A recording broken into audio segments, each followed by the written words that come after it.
Daniel, chapter 4. Nebuchadnezzar's dream of a tree.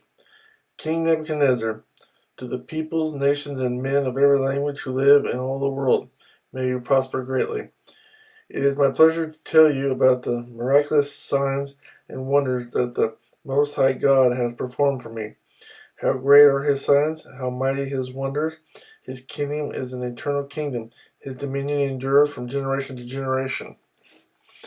I, Nebuchadnezzar, was at home in my palace, content and prosperous. I had a dream that made me afraid. As I was lying in my bed, the images and visions that passed through my mind terrified me. So I commanded that all the wise men of Babylon be brought before me to interpret the dream for me. When the magicians, enchanters, astrologers, and diviners came, I told them the dream, but they could not interpret it for me. Finally, Daniel came into my presence, and I told him the dream. He is called Belteshazzar, after the name of my God, and the spirit of the holy gods is in him. I said, Belteshazzar, chief of the magicians, I know that the spirit of the holy gods is in you, and no mystery is too difficult for you. Here is my dream.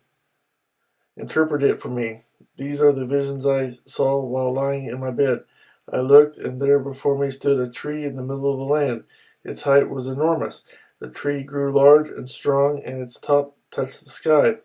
It was visible to the ends of the earth. Its leaves were beautiful, its fruit abundant, and on it was food for all. Under it, the beasts of the field found shelter, and the birds of the air lived in its branches.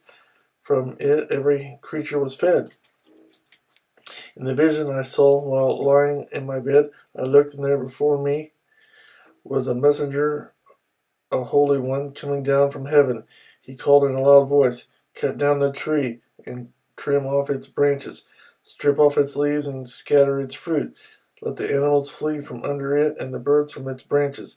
But let the stump and its roots, bound with iron and bronze, remain in the ground and the grass of the field.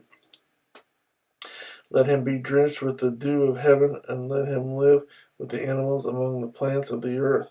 Let his mind be changed from that of a man, and let him be given the mind of an animal, till 7 times pass by for him.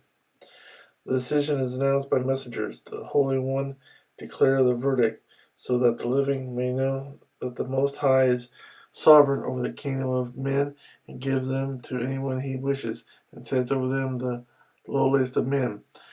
This is the dream that I, King Nebuchadnezzar, had. Now, Belteshazzar, tell me what it means, for none of the wise men in my kingdom can interpret it for me, but you can, because the spirit of the holy gods is in you. Daniel interprets the dream. Then Daniel, also called Belteshazzar, was greatly perplexed for a time, and his thoughts terrified him. So the king said, Belteshazzar, do not let the dream or its meaning alarm you. Belteshazzar answered, My lord, if only the dream applied to your enemies and its meaning to your adversaries.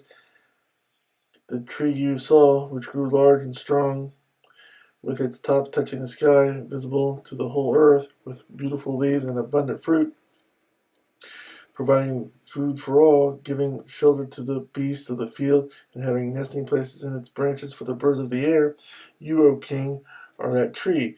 You have become great and strong. Your greatness has grown until it reaches the sky, and your dominion extends to distant parts of the earth. You, O king, saw a messenger, a holy one, coming down from heaven, and saying, Cut down the tree and destroy it, but leave the stump, bound with iron and bronze, in the grass of the field, while its roots remain in the ground. Let him be drenched with the dew of heaven. Let him live like the wild animals until 7 times pass by for him. This is the interpretation, O king, and this is the decree the Most High has issued against my lord the king. You will be driven away from people and will live with the wild animals. You will eat grass like cattle and be drenched with the dew of heaven.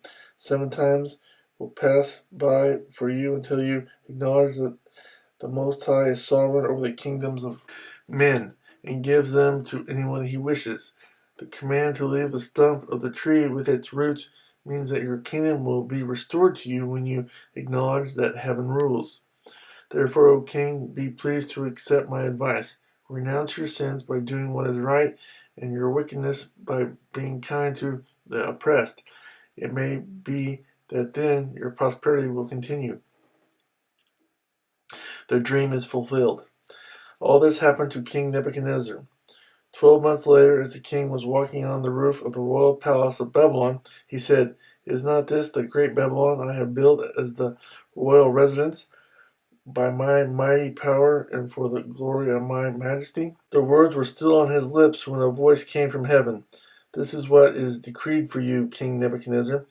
Your royal authority has been taken from you. You will be driven away from people and will live with the wild animals. You will eat grass like cattle. 7 times will pass by for you until you acknowledge that the Most High is sovereign over the kingdoms of men and gives them to anyone he wishes." Immediately, what had been said about Nebuchadnezzar was fulfilled.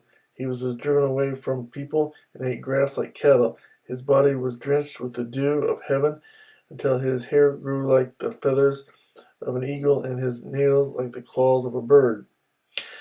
At the end of that time, I, Nebuchadnezzar, raised my eyes toward heaven, and my sanity was restored. Then I praised the Most High. I honored and glorified him who lives forever. His dominion is an eternal dominion. His kingdom endures from generation to generation. All the peoples of the earth are regarded as nothing. He does as he pleases with the powers of heaven and the peoples of the earth. No one can hold back his hand or say to him, "What have you done?"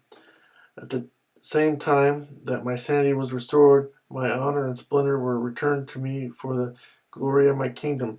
My advisers and nobles sought me out, and I was restored to my throne and became even greater than before. Now I, Nebuchadnezzar, praise and exalt and glorify the King of heaven, because everything he does is right, and all his ways are just, and those who walk in pride he is able to humble.